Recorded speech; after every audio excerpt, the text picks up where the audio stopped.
yang kita sebut sebagai era digital ya Bu. Ya. Sekarang semua udah ada di handphone, ada di tablet, ada di laptop. Betul. Nah, lu dibayangkan sebagai sebuah kemudahan, ternyata sekarang malah menjadi semacam bumerang ya Bu. Karena sekarang kok kalau kita perhatikan anak-anak malah jadi asik sama gadget. Gak semua anak-anak sih ya, orang tua juga ya gitu. Nah, bagaimana nih Bu, menurut dari sisi psikologi tentang perkembangan teknologi di era digital ini mempengaruhi nggak sih terhadap cara mendidik orang tua untuk anak-anaknya? Sangat berpengaruh gitu ya. Nah, memang kalau kita melihat bahwa orang tua nih yang harus benar-benar aware, harus benar-benar sadar. Seperti layaknya kita pakai pisau. Satu sisi itu kebutuhan. Yeah. Kita bisa dipermudah urusan dapur dengan pisau. Tapi di urusan lain itu bisa melukai kita. Betul. Sama dengan handphone, sama arus teknologi sekarang. Kalau kita tidak mempergunakan dengan baik, itu juga akan bisa membawa efek buruk pada kita gitu ya. Jadi yang paling penting misalnya orang tua. Kalau misalnya orang tuanya juga asik dengan gadget, ya itu pasti itu yang ditiru gitu loh ya. Tapi kalau kita tahu perkembangan anak ini sampai di mana nih. Kalau ini kita ngomongin soal anak kecil, balita. Kan kita bisa belajar nyanyi lewat gadget. Kita pilihin lagu-lagu. YouTube kan banyak. Terus itu masalah lagu. Masalah mewarnai, belajar warna. Bisa juga gitu kan. Jadi bagaimana caranya kita yang mendampingi anak untuk belajar sesuai dengan tahap perkembangannya. Jadi jangan emaknya ini sibuk dengan handphone sendiri. Anak sendiri bukan begitu gitu ya? Konsepnya. Mendampingi itu sampai sebegitunya gitu. Berarti gini, misalnya nih anak megang kita satu handphone ya. Ayo kita buka misalnya Cocomelon gitu kan. Ini mamahnya atau orang tuanya harus mendampingi, ini loh begini. Jadi bukannya yang ini dikasih Cocomelon terus emaknya ke dapur gitu kan ya. Nggak boleh begitu. Konsepnya salah. Jadi sangat membantu sekali ya teknologi gitu. Ketika misalnya kita belajar tentang balok-balok. Ingat nggak waktu kita kecil ada tabung, ada segitiga. Itu harus didampingi antara handphone sama kenyataannya. Jadi handphone itu untuk menumbuhkan kreativitas gitu ya. Ini loh contohnya Dek, rumah gitu kan. Jadi rumah itu susunan dari misalnya segi empat, atasnya segitiga yang seperti itu. Kita bikin garasinya ada mobil-mobilan buat anak laki. Kita bikinin kamar buat anak perempuan yang seperti itu. Berarti tetap harus ada realnya juga ya. Bukannya udah semua ada di handphone ya udah nggak perlu beli mainan gitu. Itu nggak bisa begitu. Nah, ini yang penting lagi bahwa kalau misalnya kayak kita belajar menulis, kita tahu nih ABCD 1 2 3 4, tapi anak tetap harus diajarin pegang pensil. Karena itu akan melatih motorik halusnya. Kalau nggak kayak gitu, nggak jari-jarinya nggak terampilnya cuma jempol sama telunjuk kali ya gitu kan. Nah padahal beda lagi, sangat berbeda. Kalau yang dari dulu di psikologi itu ada grafologi, itu bagaimana ilmu untuk mempelajari tulisan. Nah kalau anak-anak ngetik belum ditemukan kepribadian sesuai dengan ketikannya gitu. Meskipun itu netizen banget gitu yang seperti itu gitu. Jadi anak-anak itu tadi kekurangannya adalah mereka tidak pandai menulis yang sekarang. Jadi kekurangan di generasi Z ya kalau sekarang itu mereka tidak punya keterampilan menulis ya. Jadi kalau ulangan itu yang udah SD SMP tuh udah tulisannya udah nggak jelas banget. Itu sangat mempengaruhi loh Mbak Dian. Jadi tekanan pada kertas. Jadi Mbak Dian sama saya itu beda. Coba diraba belakangnya. Iya. Tapi tembus nggak? Itu menunjukkan karakter. Gitu kan. Jadi kalau anak-anak sekarang saking dia biasa cuman pencet-pencet sama menulisnya itu dia nggak. Apalagi kan sekarang teknologi tinta itu kan nggak usah di diteken dia Iya, udah udah keluar keluar. sendiri. Nah, Heeh. itu kan kalau diraba halus Ngambang. banget. Jadi ngambang ya Nah, tulisannya, tipis ya. Itu tadi mempengaruhi kepribadian mereka, kurang struggle yang seperti itu Oh, loh. oke. Nah, kan detail ya. Ternyata betul, betul. ternyata masalahnya kita anggap sepele itu berbuntut panjang Banyak gitu. di belakangnya. Jadi yang seperti itu. Jadi kita boleh nih gadget gitu kan, tapi ya harus didampingi realnya kayak apa.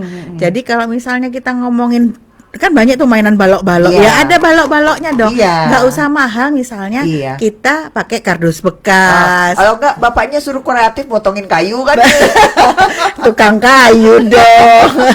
Kan sekarang apa namanya kemasan itu Iya, kan bisa banyak banget. dijadikan. Nah, itu kan memang jangan sampai yang kayak gitu mematikan kreativitas ibunya. Di mana-mana ibu itu teman dekat anaknya. Iya. Seperti Nah, itu. jadi bener emang ujung-ujungnya tetap ibu ya. Ya, ibu lah. Kan Kemana-mana bapak ibu. kan dicari uang.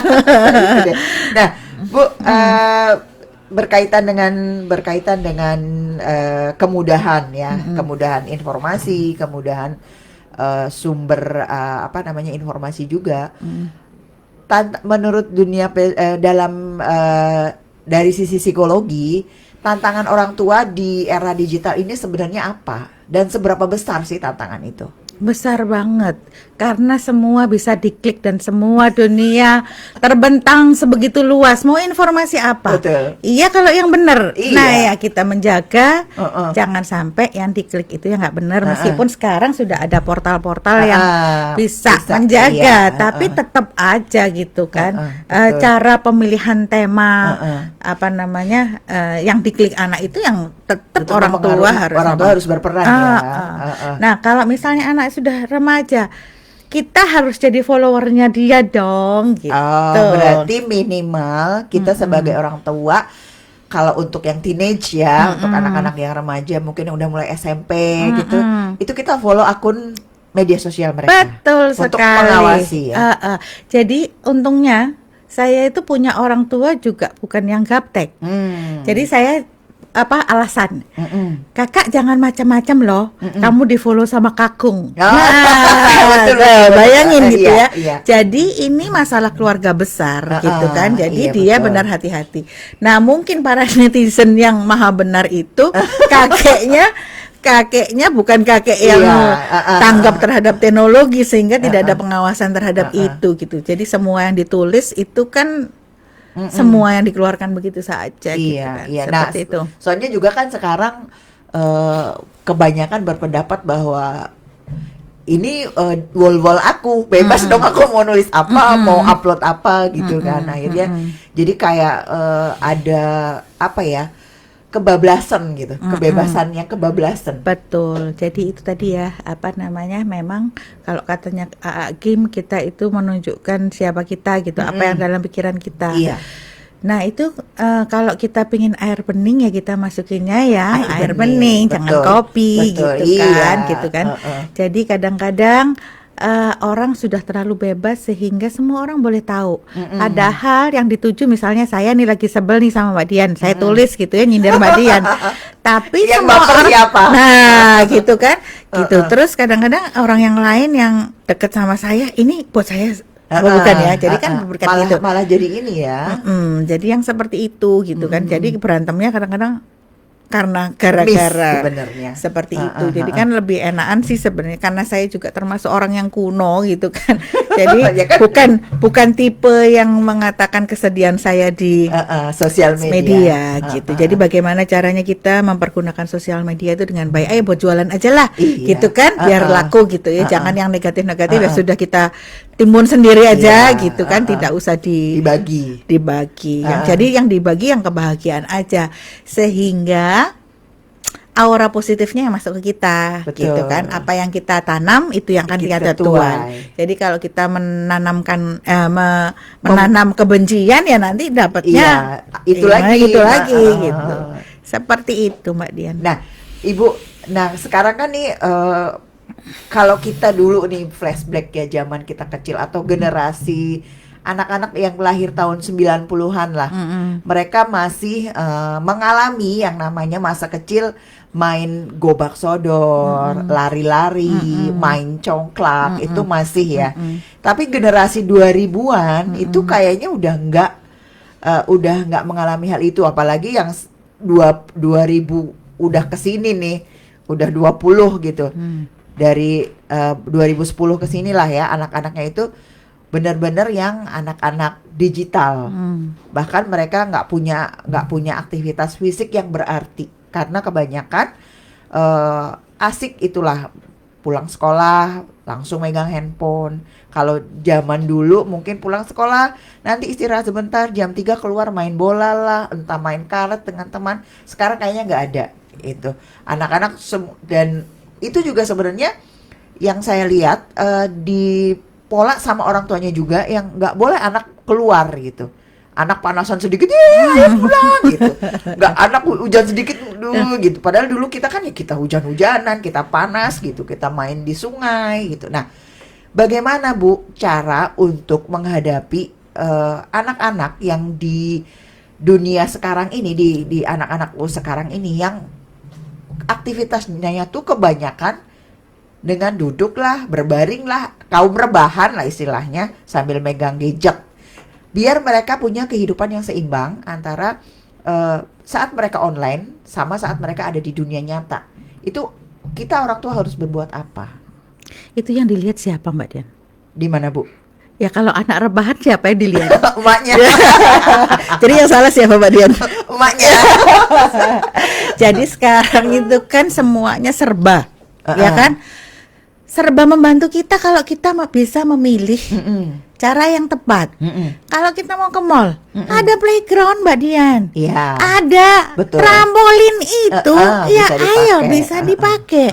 Bagaimana bisa dia bersosialisasi dengan teman yang ada di situ gitu loh. Jadi itu yang harus dimanfaatkan sebenarnya. Bukan ke mall makan, pegang gadgetnya masing-masing terus pulang. Ya nggak gitu. Ada lagi apa? Outbound. Ayo yuk kita bonding di situ gitu loh ya. Seminggu sekali direncanakan. Atau kita menabung gitu kan. Supaya itu berjalan dengan baik gitu kan. Misalnya ya itu kan juga nggak murah. Iya. Atau berenang. Nah, yang seperti itu tuh memang harus kita harus kreatif gitu loh. Atau yang sekarang zamannya sepedaan, dewa ayo lah sepedaan gitu sekeluarga, kan. Gitu kan ya. Jadi yang seperti itu. Jadi nggak harus mahal, misalnya ayo kita piknik di taman, piknik di pantai, membawa sangu sendiri Mbak Dian gitu loh. Nah itu jadi di pantai itu healing yang luar biasa. Betul. Ya. Jadi ketika anak-anak, kalau kita ngomongin anak yang ya anak-anak sampai besar lah, bermain pasir, merasakan pasir di pantai Jerman sama pantai sampai itu beda loh. Benar, jadi itu yang harus diperhatikan. Jadi kita ngomong ini kerangnya loh. Jadi itu yang harus diajak ngomong anak-anak itu, kreativitasnya kayak seperti itu gitu kan. Ayo kita kumpulin nih kerangnya, ini macam-macam loh bentuknya. Ayo kita cari yuk. Jadi ada sesuatu terus gitu yang memang mama ini harus kreatif gitu kan gitu loh. Itu kan yang kalau mau ditanyain zaman sekarang mahal, ke mall mahal. Ayo ke pantai nggak mahal. Cari yang gratis 2.000 aja. Saya kalau ke pantai bayar 2.000 parkir. Tukang parkirnya belum datang Mbak Dian. Saking baginya. Jadi tukang parkir datang kita sudah kita sudah buang, jadi nggak bayar gitu kan. Jadi yang seperti itu. Jadi nggak ada alasan untuk bilang itu mahal, enggak.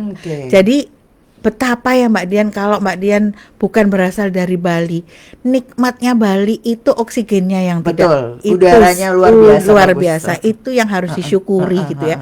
Ketika kita bermain air, kaki itu merasakan ada air, ada enggak, itu sensasi yang buat healing sebenarnya. Jadi bagi para keluarga, ibu-ibu yang stres, silahkan datang ke pantai untuk menghirup udara dan merasakan gitu betapa itu nikmat gitu, Iya, oksigen yang iya. belum bayar. Kalau di rumah Iya. sakit oksigen Oh, bayar. per liter.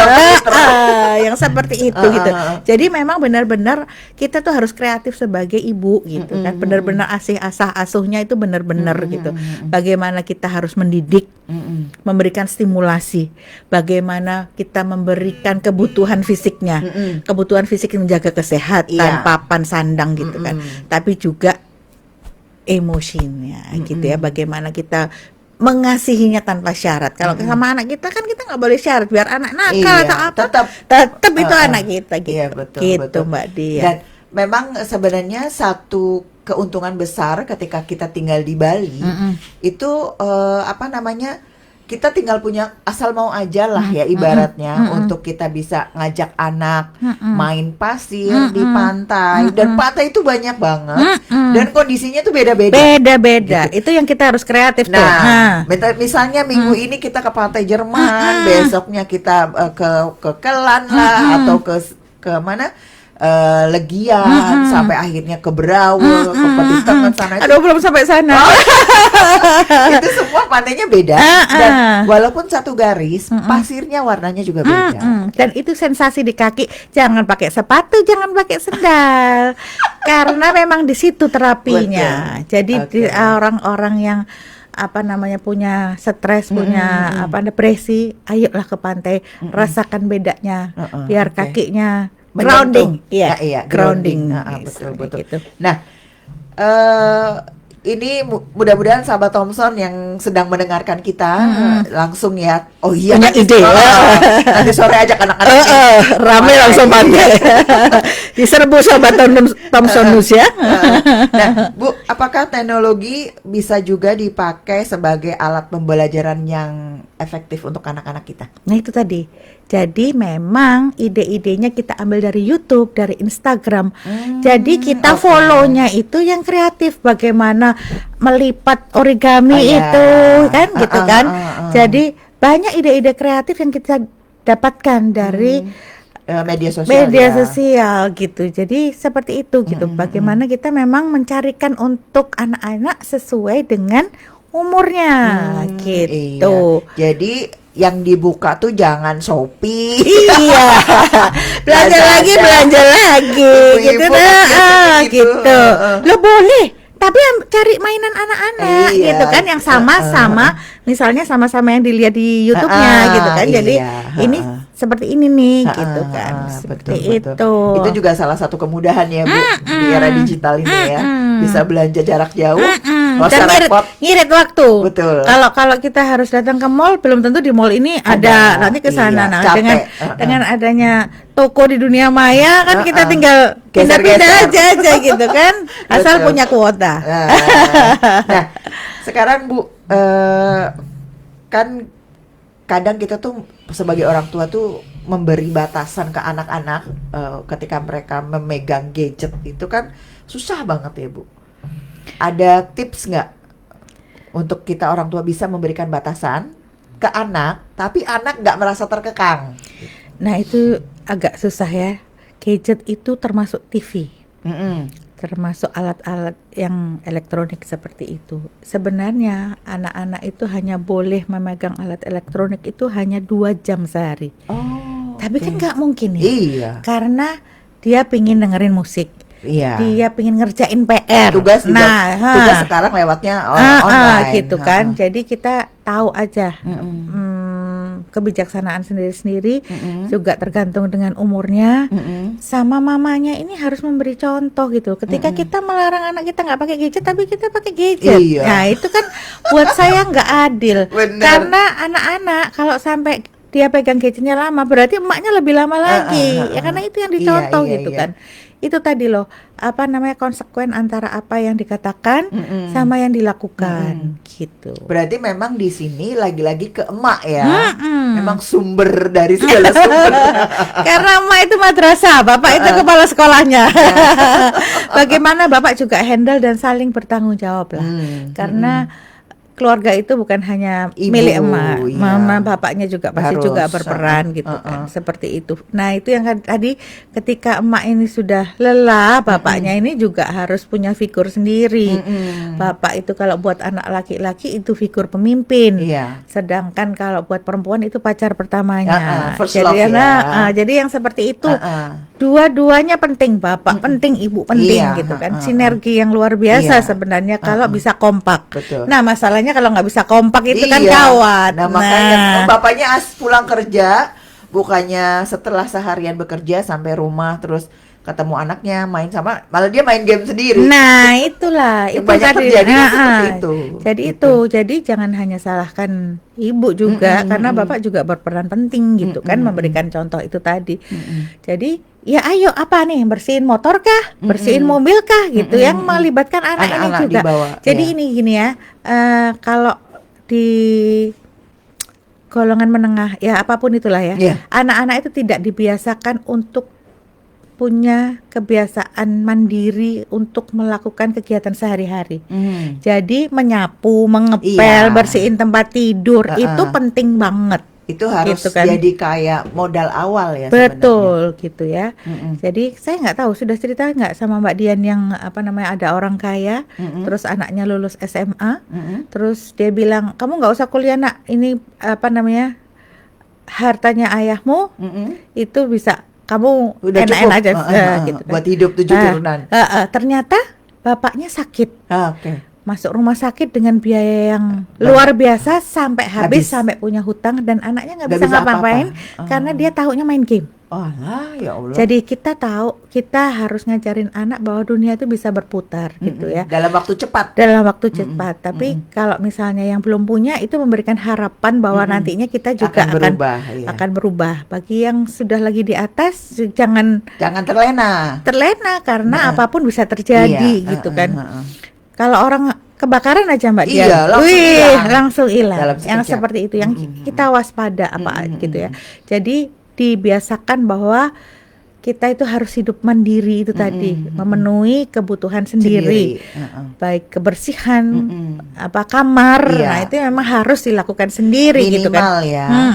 Jadi itu mulai dari kecil memang harus dibiasakan seperti itu gitu. Jadi kalau anak-anak itu tidak diajarin rapi gitu kan. Rapi itu misalnya anak itu kalau lihat barang kececeran jadi biasa Iya. aja karena dia udah terbiasa Iya. kececeran gitu. Jadi memang harus dilakukan dengan tangannya, jangan dikit-dikit Mbak. Iya, yang manggil seperti itu. asisten. Tapi emaknya juga jangan dikit-dikit Mbak, Iya. karena itu tadi kan emaknya juga Harus memberikan contoh. betul seperti itu. Iya. Itu nampaknya mudah Mbak Dian, tapi Pada ada prakteknya susah. pada prakteknya susah. Oke. Nah, kan kalau kita dulu dididik sama orang tua kita atau kita mendidik anak kita dengan anak kita mendidik anaknya sekarang itu udah beda banget ya, Bu. Oh sangat, perbedaan generasi itu sangat. Ya itu tadi ya, kalau orang dulu punya sesuatu rusak diperbaiki. Betul. Kalau yang sekarang Buru-buru ganti. Berarti seperti pernikahan juga kayak gitu. dilem biru. Kalau pernikahan yang dulu itu biar berantem kayak apa, tetap berusaha. berusaha Iya. dipertahankan gitu ya. Tapi kalau yang sekarang Sedikit-dikit. jadi kalau saya lihat yang sekarang itu mereka matang justru di pernikahan yang kedua. Karena mereka sudah tahu sakitnya gitu Iya, kan, seperti betul. itu. Jadi lebih berhati-hati. Ya. Itu kalau yang sadar. Tapi kalau yang belum sadar itu ya Sama maksudnya dia nanti kan sesuai Mengulang dengan kesalahannya sama. mengulang kesalahan sama sampai dia pada titik bahwa dia itu matang. Jadi antara umur biologis sama umur mental itu beda. Oke. Jadi biar umurnya 30 tapi ada yang masih kekanak-kanakan. Jadi menunggu sampai dia matang dulu baru dia bisa berumah tangga. Berumah tangga itu kan menyatukan dua isi kepala yang Berbeda, berbeda. Nah, iya. kalau dia itu nggak bisa toleransi, dia kurang, dia maunya egois, nggak bakal bisa nyambung gitu Mbak Betul. Dian. Ya, Gitu. cinta kan biasa love bombing 3 bulan. Habis Setelah itu terserah Anda. dan itu udah banyak terjadi. Jadi seperti itu yang anak-anak sekarang lakukan gitu ya. Jadi ketika misalnya ada masalah sedikit keluarganya di masa lalu, harusnya dia sadar bahwa jangan sampai ya anakku itu nanti merasakan itu. Jadi stop sampai di sini. Nah, tapi kan ada yang belum sadar sehingga pola itu terulang lagi di anaknya. Itu yang seperti itu yang memang tujuan kami melakukan talk show itu adalah memberikan sharing ilmu lah. Betul. Supaya parenting itu nggak ada sekolahnya Mbak Dian, tapi bisa kita pelajari gitu ya dengan sharing-sharing ilmu seperti ini gitu Mbak Dian. Iya. Nah, ada nggak sih Bu strategi yang bisa kita lakukan sebagai orang tua agar kita bisa menjadi pendukung yang baik nih buat anak-anak kita, terutama dalam menghadapi anak-anak di era digital seperti sekarang kan mereka juga kadang-kadang nih kita baru ngomong apa satu kata mereka langsung gitu. Nah, itu kan satu juga. Jadi karena itu tadi kemudahan informasi di era digital, anak juga yang merasa jadi aku juga tahu loh gitu. Jadi apa yang kita sampaikan tuh jadi nggak nyampe gitu loh Bu. Jadi memang kita itu belajar nggak boleh berhenti sampai di sini. Oke. Kita harus terus belajar. Jadi yang di follow kalau ya jangan artis mulu ya. Iya, jadi ilmunya gitu. Nah, sekarang banyak sekali itu ilmu yang dibagikan. Jadi pendek-pendek, bisa gambar, ada bisa ini itu bermutu sekali. Jadi itu tadi yang kita follow yang bermutu sehingga anak-anak pun masuk dalam circle itu. Nah, kalau misalnya kan dia dekat sama orang tuanya. Kalau orang tuanya ini memfollow circle yang positif, anaknya nanti kan juga masuk juga. Nah, seperti itu loh. Jadi kita tuh harus terus mengambil positifnya terus gitu. Kalau misalnya yang kita lihat itu yang jualan-jualan terus ya itu pasti kan ke situ lagi. Nah, itu tadi Mbak Dian, orang tua itu jangan hanya melihat ke atas gitu ya. Kadang-kadang kita tuh harus melihat ada loh yang di bawahnya kita gitu. Kalau kita melihat ke atas, tuntutan hidup nggak akan selesai. Betul. Nah, itu nanti akan menurun ke anak-anak. Jadi kalau mau dibilang gen, tapi itu kebiasaan di keluarga itu gitu ya. Jadi anak itu seperti spons. Kalau mamanya seperti itu ya dia yang akan dia serap kayak gitu. Jadi ketika kita bilang kenapa sih Bu anakku kok begini? Ya kamunya udah bener apa belum? Jadi yang seperti itu kan. Buah apel jatuhnya nggak tahu. Mungkin buah apel jatuh di pohon durian gitu, itu pasti ketendang apelnya.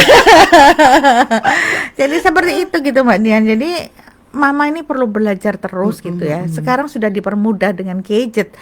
Tanya Om Google juga sudah banyak. Tanya chat GPT juga udah banyak yang kayak gitu. Jadi yang dicari ayo yuk yang positif terus gitu loh. Jangan hanya menghujat orang, tapi ketika kita melaksanakan sendiri itu susah gitu.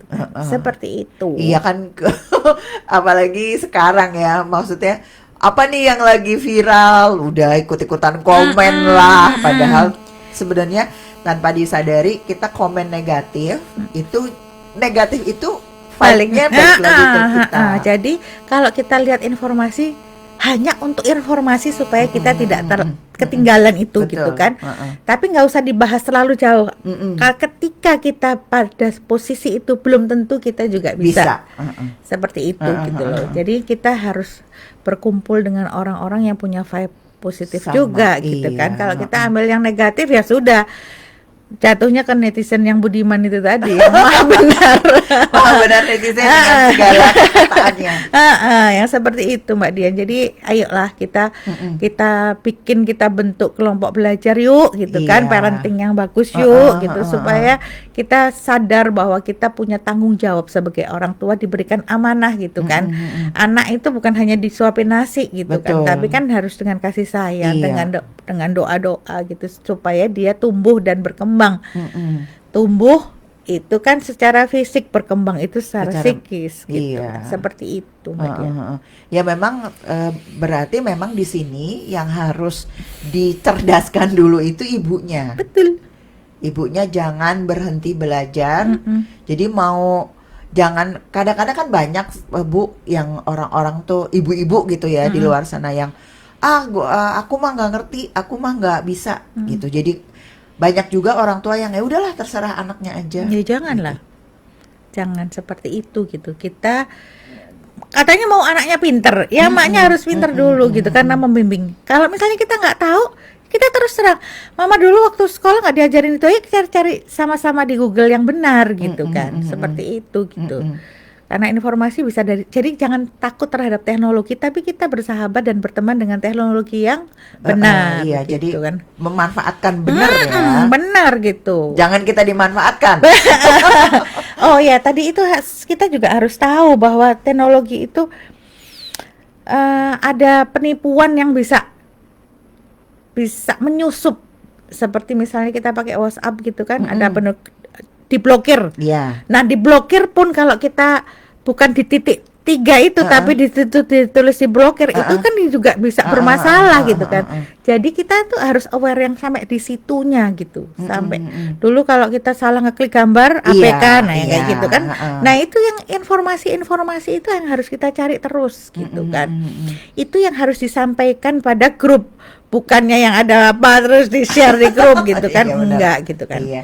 Dan itu kadang-kadang soal agama juga gitu. Jangan asal nge-share terus kita mengambil hikmahnya. Kalau buat saya, ketika ilmu itu tidak kita lakukan, dampaknya itu apa gitu. Kadang-kadang kan yang baca juga udah males juga gitu kan. Jadi ayo kita sama-sama, kalau kita dapat ilmu kita laksanakan dulu gitu kan. Baru kita share gitu. Seperti itu. Jadi memang kita juga, apalagi untuk ibu-ibu muda nih yang anak-anaknya kan sekarang nih banyak tuh Bu anak-anak yang tantrum, nggak boleh main HP. Malah kasus terakhir di Semarang atau di mana di Jawa Tengah yang ditegur ibunya nggak boleh main HP terus suicide kan. Berarti kan itu sebegitu tergantungnya anak terhadap gadget gitu kan. Nah, berarti kan memang mungkin orang tuanya juga tidak bisa memberikan pengarahan ke anak bahwa kamu tuh main HP harus begini, jadi mungkin hanya dibiarin aja, dan atau mungkin pas menegurnya atau pas ngambil HP-nya juga nggak pakai ilmu juga kan bisa juga ya, mungkin hanya dengan emosi anak merasa nggak terima, akhirnya jadi yang mengenaskan itu loh masih SD gitu sampai sudah punya pikiran seperti itu gitu. Ya, jadi kan kalau yang seperti itu bukan dilarang waktu itu langsung dia bunuh diri kan. Nah, itu kan pasti ada prosesnya. Kenapa dia sampai punya ide untuk bunuh diri. Jadi mungkin apa-apa dikit-dikit mendingan bunuh diri aja. Jadi itu kata-kata saya pengen lihat dulu gitu kan. Apa namanya kan kita kondisi keluarga saya nggak tahu ya. Dan kebetulan cerita ini saya juga baru dengar. Jadi itu bentukan yang bukan sekejap. Itu pasti melalui proses kan gitu kan. Untuk ide bunuh diri. Kadang-kadang ada saking marahnya ibunya gitu lihat anaknya misalnya teriak-teriak atau tantrum gitu. Mending kamu ini, atau aku nggak pengen melahirkanmu. Itu ada kata-kata yang terus yang seperti itu sehingga ngapain sih aku hidup gitu kan. Jadi mungkin terus apa namanya, kalau yang seperti tadi kita itu anak sudah diajarin itu punya harga diri gitu loh ya. Kalau kita marahin, kita emang enak Mbak Dian kalau dimarahin di depan orang. Iyalah nggak enak gitu kan. Itu tadi loh mau membuktikan kita tuh harus bisa menghargai anak gitu nah, kan. Nah itu Bu, itu yang sering kali kita saya sendiri juga kadang lupa ya. Bahwa anak tuh walaupun dia lahir dari kita, mereka tuh pribadi khusus, spesial sendiri. Beda gitu. Sama adiknya, beda sama kakaknya, dan nggak bisa dibandingin gitu. Kadang itulah kita tanpa kamu tuh loh nggak kayak yang seperti itu yang emang kita mau. Jadi jangan memperlakukan siapapun ketika kita tidak mau diperlakukan seperti itu. Gitu kan. Itu yang paling penting yang kadang-kadang emak lupa. Kamu tuh anakku. Kamu itu harus nurut sama aku. Enggak juga bukan gitu. Maksudnya bukan gitu konsepnya gitu lah. Tapi itu enggak cuma di anak-anak kok. Udah tua juga kadang ada orang tua. Loh lah ya itu kan didikan yang masa lalu ya. Jadi yang itu tadi kita hidup di zaman sekarang dan kita harus belajar di konsep teknologi ini gitu kan. Bagaimana memperlakukan anak dengan kasih sayang. Jadi kalau anak itu kasih sayang, dia nggak bakal tantrum. Maksudnya polanya kita itu yang membuat anak itu guling-guling. Iya. Misalnya biasanya diturutin kok sekarang enggak. Enggak. Nah, yang Akhirnya- gitu. Begitu nangis, loh kok aku dikasih ya? Akhirnya menggunakan itu sebagai senjata ya. Itu kan anak-anak belajarnya dari itu Sebenarnya gitu kan. berarti sebenarnya setiap anak itu tidak punya teknik seperti itu ya. Karena gini, sekali ya, mungkin sekali dia pengen es krim gitu. Terus ketika nangis kok dibeliin, besok lagi dia nyoba. Jadi dia sebenarnya mengingat itu ya. Oh. Itu tadi proses pembelajaran. Oke. Kalau dia sampai gulung-gulung ya pasti di rumahnya kayak gitu. Bagaimana ketika anak gulung-gulung itu misalnya nangis sudah nangisnya gitu kan, ayo yuk kita dipeluk Cerita, dulu ya. anaknya, dipeluk dulu sampai dia tenang banget, kita minum dulu yuk gitu. Jangan maknya juga tambah Loh, kebanyakan. nggak ada habisnya. Kebanyakan Nah, itu loh yang anak tantrum, anak rewel, emaknya sungguhnya keluar itu dua. itu nggak ada habisnya yang kayak Oke. gitu. Jadi kita memperlakukan anak ini seperti apa? Benar-benar emosinya itu kita jaga lah. Kalau kita belum apa-apa, kita sendiri yang udah naik darah. Nah, Betul. itu yang nggak boleh gitu loh. Seperti itu. Jadi menghadapin anak tantrum, anak marah, kitanya tuh harus beres dulu, Mbak Dian. Kalau kitanya nggak beres, nah kita marah-marah, lo apa jadinya Iya, gitu kan. iya, Yang iya. seperti itu. Kita maunya apa nih? Berubah. Ya ayo kita berubah semua. Kalau mau anakmu berubah, kamu rubah dulu Ibunya dirimu. dulu ya. Gitu. Bagaimana menghadapinya? Kalau misalnya itu kan berarti yang tantrum emaknya, ngomelnya itu kan emaknya dalam keadaan tantrum juga betul, gitu kan. betul. Kadang-kadang sampai kebun binatang dibawa-bawa. Ya, seperti itu loh. Yang kayak gimana coba? Tinggalnya di Pemogan, kebun binatang di Gianyar Dibuka gimana tuh?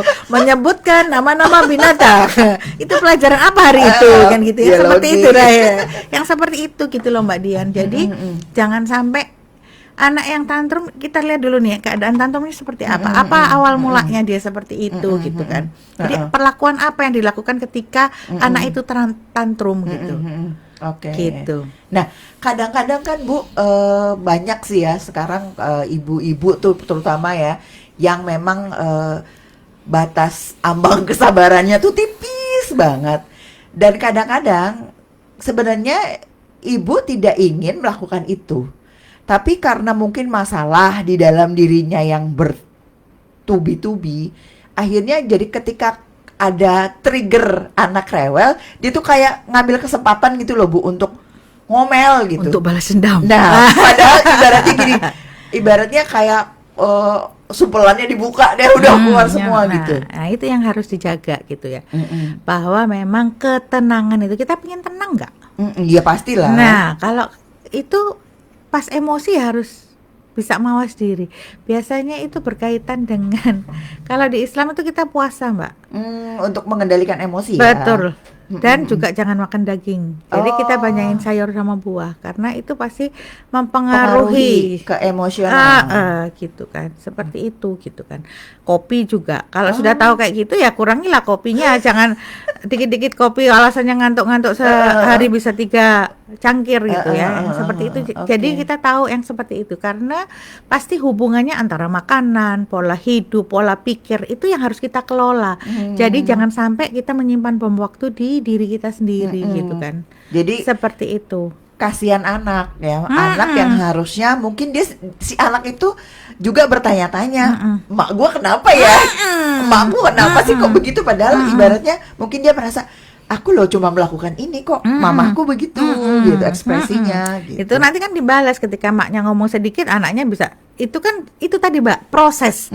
Jadi ketika misalnya emaknya ngomong sedikit, anaknya jawabnya banyak, ya itu pasti proses didikan yang pola asuh yang kemarin itu. Jadi itu tadi nggak ada habisnya. Ayo kalau kita mau berubah ya kita rubah Berarti dulu. harus dipotong di ujungnya. Iya. Dan gitu. ujung adalah emak. Hidup emak. Jadi itu loh yang seperti itu. Bagaimana menciptakan rumah tangga itu yang terkecil ya dalam pemerintahan itu. Betul. Yang itu yang harus diubah gitu. Ketika anak suami masuk ke rumah itu adalah rumah yang dingin, bukan Betul. rumah yang panas. Jadi ketika ditanya, "Loh kenapa sih kok suaminya nggak kerasan? Kenapa sih kok anaknya nggak Iya. kerasan?" Nah, siapa nih? Yang ada di rumah. Yang ada di rumah. Siapa yang bakar-bakar nih di rumah gitu kan. Jadi ayo kita ciptakan bahwa rumah itu adalah tempat yang aman. Jangan sampai kita nggak pengen anak kita dibully sama Iya. orang lain, tapi di Kita rumah sendiri, kita sendiri yang melakukan. jadi pelaku. Yang Oke, seperti oke. itu Mbak Dian. Jadi rumah itu kita dinginkan. Nah, berarti berkaitan dengan tadi kasus anak yang ketika ditegur gak boleh main handphone terus bunuh diri, itu sebenarnya itu adalah puncak ya Bu. Sudah ada Pasti proses serangkaian. sebelumnya. Itu bukan hanya ide sesaat yang Tidak anak mungkin ya. nggak mungkin. Jadi anak nggak mungkin punya ide keberanian. bunuh diri. Ide Bagi bunuh diri. masih kelas 3 SD lagi kan. Seperti itu kan gitu kan. Nah itu kan kita kalau misalnya puasa itu kan memberikan kita ajaran bahwa makan aja halal loh, Iya. tapi nanti jam Ada 6. jamnya. Nah itu sebenarnya prosesnya adalah anak tahu jam. Jadi itu tadi ibu itu punya disiplin sehingga apa yang boleh. Nah misalnya dia minta sesuatu. Nah, mama itu punya uang, jangan dibilang mama nggak punya Iya, uang, nggak nanti boleh Allah ya. marah Iya, gitu ya. benar. Tapi tidak Bukan untuk untuk itu. itu. Jadi kalau kamu pengen, ayo kita nabung Nabung. sama-sama. Jadi itu proses komunikasi gitu. Mama melakukannya, kamu juga melakukannya gitu kan. Enggak, yang ada kan sekarang anaknya, "Ma, aku pengen ini." Kamu tuh Nah, yang itu. Misalnya kamu pengen banget ya. Sebenarnya itu belum penting, belum perlu. Tapi kalau kamu perlu, ayo. Misalnya kamu uang jajanmu segini ya, kamu jadi iya. benar-benar kita harus kreatif supaya anak itu terpenuhi. Kitanya juga memberikan pembelajaran buat dia. Gitu. Seperti Berarti itu. bisa dikatakan dari serangkaian apa yang terjadi, yang hal paling penting itu adalah bagaimana ibu bisa mengkomunikasikan segala sesuatu kepada anak. Jadi ibaratnya Dan bapak mendukung. iya. Jadi jangan sampai kita membuat kebijakan bapak nggak setuju diomongin di depan anak. Nah, itu jadi bikin jadi masalah lagi ya. Jadi kalau ada apa-apa itu tunggu anak tidur, kita bikin programnya iya. seperti itu, atau ada waktu buat berdua. Ini anaknya gimana ya kalau ada masalah begini gitu. Jadi jangan diomongin Di depan anak. di depan anak. Protesnya bapak ya, atau jadi, protesnya ibu. Ya? Jadi kenapa misalnya anak-anak membangkang? Itu karena bapak juga Nggak memberikan dukungan. nggak menghargai ibunya. Oke. Jadi papa aja Bisa. marah sama mama. Jadi aku boleh dong marah sama mama. Jadi jangan seperti itu. Jadi yang ditunjukkan kalau lagi di depan anak itu benar-benar bapak menghargai ibu menghargai bapak gitu ya. Ketika bapak pergi anak salim atau segala macam, iya. itu pola-pola Iya, asuh yang betul. harus diajarin gitu kan. Iya. Bahwa memang surga ada di telapak kaki ibu Iya, gitu. iya. Ya itu satu pelajaran juga yang saya ingat sampai sekarang Bu. Dulu ketika masih kecil tuh bahkan sampai usia aku mau menikah dulu juga masih yang kayak bapak pulang kantor itu jam 4:30 gitu. Jadi udah ada tugas, kamu nyiapin unjukan ya, nyiapin minuman untuk bapak tuh sukanya ini. Jadi kalau pulang kantor ini terus nanti nggak boleh berisik gitu, semuanya harus anteng, udah mandi gitu, udah rapi rumahnya, gitu, seperti itu iya. gitu kan. Itu kan memang memberikan respect, memberikan penghargaan pada ayah, bahwa ayah ini yang pulang kerja cari uang buat kita semua, yang seperti itu gitu kan. Kayaknya sekarang mah nggak ada ya.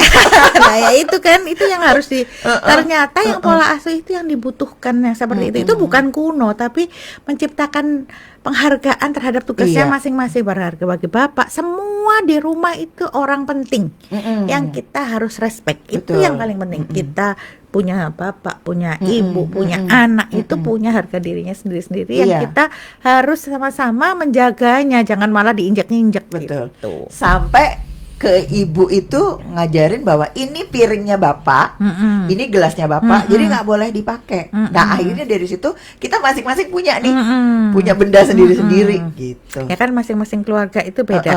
Kalau saya saking makan bersamanya gelas cuma satu buat gantian.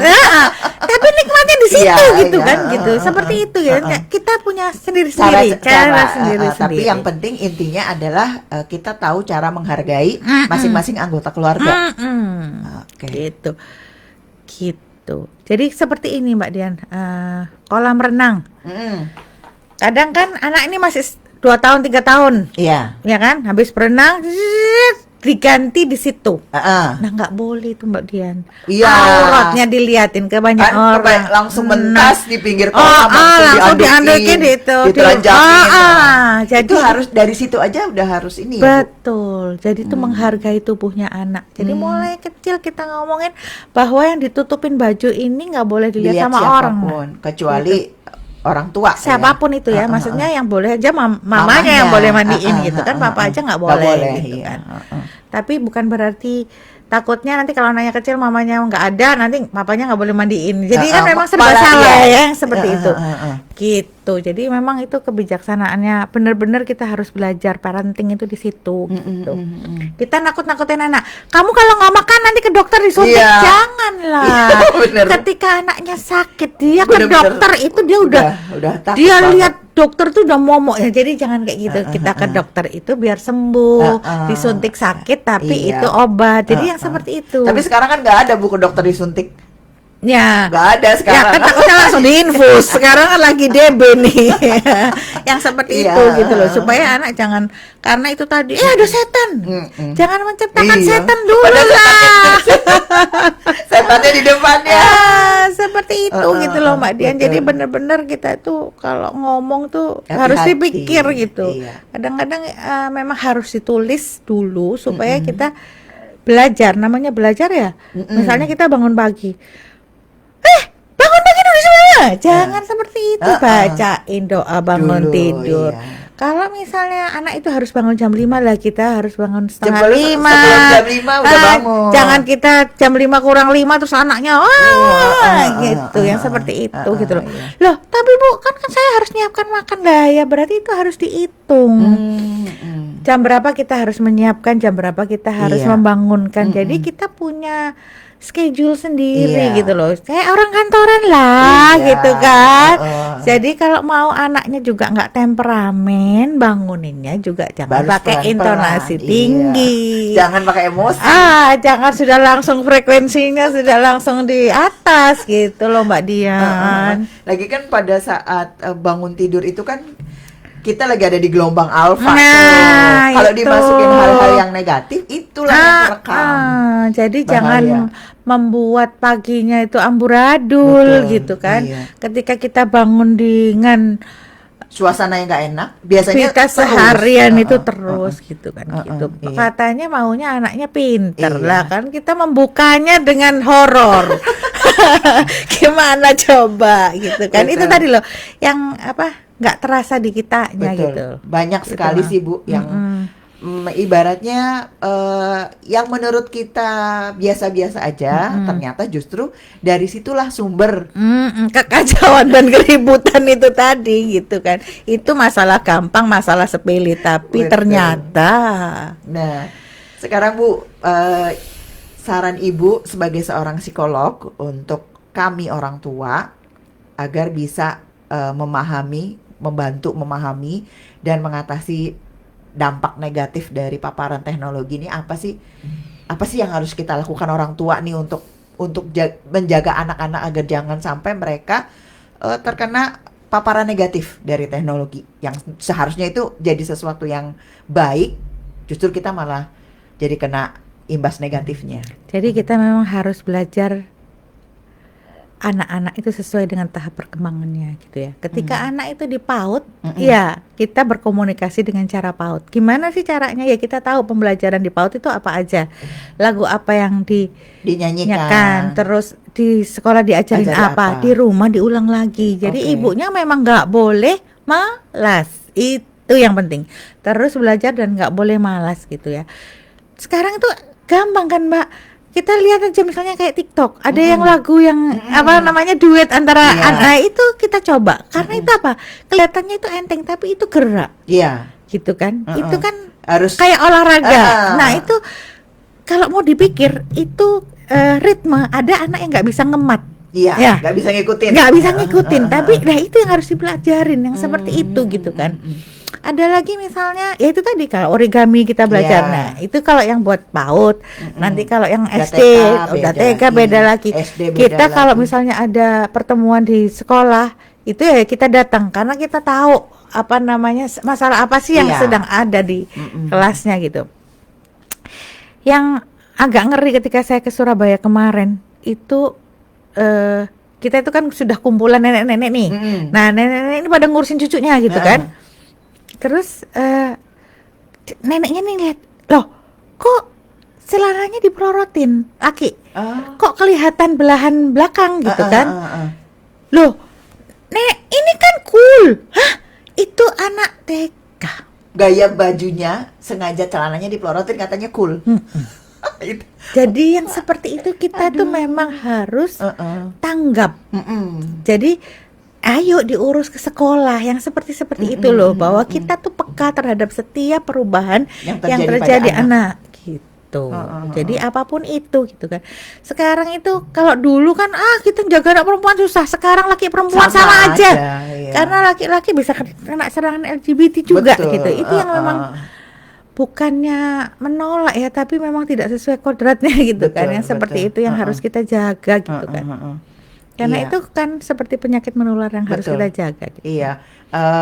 Kalau biasanya lurus bergabung sama orang-orang yang menceng kan jadi ikut menceng. Iya, itu yang ditakutkan yang seperti itu. Jadi menjaga anak laki-laki dan perempuan itu sama-sama repotnya.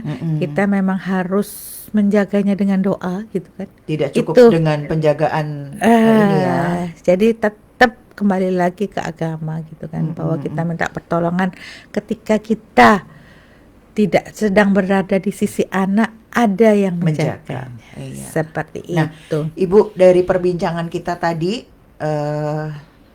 ada nggak pesan atau himbauan Ibu sebagai seorang psikolog untuk kami orang tua, untuk sahabat-sahabat Thompson di luar sana yang saat ini tengah mendengarkan, yang ada kaitannya dengan mendidik anak di era digital ini? Jadi tetap tadi yang pertama harus terus belajar. Yang kedua jangan malas. Terutama ibunya ya. Yang ketiga mendampingi. Oke. Yang keempat tentunya berdoa. Oke. Itu Nah, poin-poin penting. luar biasa sekali sahabat Thompson, nggak kerasa 1 jam kita udah ngobrol kesana kemari soal psikologi, bagaimana cara mendidik anak di era digital ini. Terima kasih banyak Ibu Ira sudah Sama-sama. berbagi ilmu dengan kita semua.